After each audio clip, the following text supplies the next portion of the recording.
Yet I guess we're gonna make a list from biggest to small.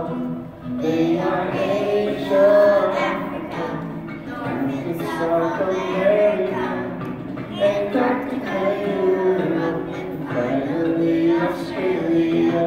Asia, Africa, North and South America, Antarctica, Europe, and finally Australia.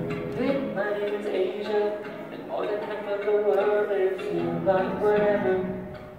And I am Africa, which deserts for miles, and my line is the longest river.